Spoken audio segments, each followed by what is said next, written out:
Okay, guys. Good morning. As you probably noticed in the background behind me, I cleaned up the luggage I had my last trip. Last trip I came back, I just threw my luggage here. So now you can see what's there. It's like a little. Oh, sorry. You see my cigarettes. Apparently, that's a bit of a little taboo. You're not supposed to show cigarettes because it's like cigarette advertising. But this is where my luggage is.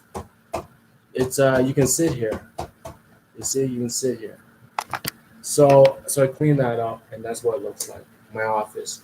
I cleaned everything up in front of me as well. Okay, so I want to pass this on. This funny rumor I heard, and somebody told me this story. They were at a fine dining restaurant, and they heard this conversation between two Canadian government employees, right? And so this is what they told me happened.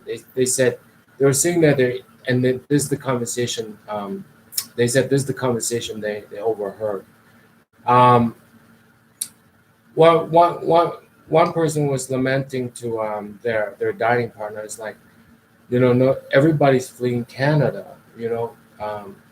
Even even the billionaires are fleeing Canada, and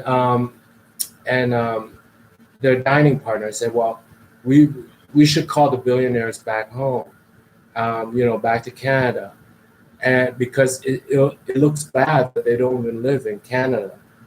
And the other person said, "Well, that's we can't do that because they're individuals." And the second person said, "Well, what do you mean? It's to help the country out, And then when they come back, we can use them for publicity and promotion, and we'll turn them into like celebrities. These billionaires, these Canadian billionaires." And the first person goes, "Well, that's unconstitutional because you can't force individuals to do that." And the second person goes, "That's nonsense. It's to help the Constitution.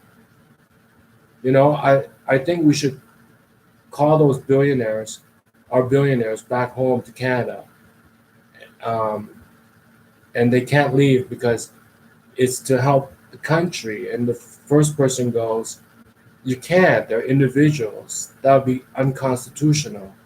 And the second person goes, "What do you mean? It's to help the Constitution."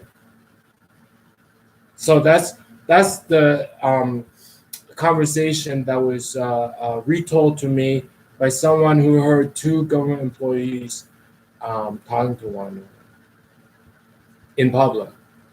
So that's my story for the day, and then I'll start sharing some other stuff.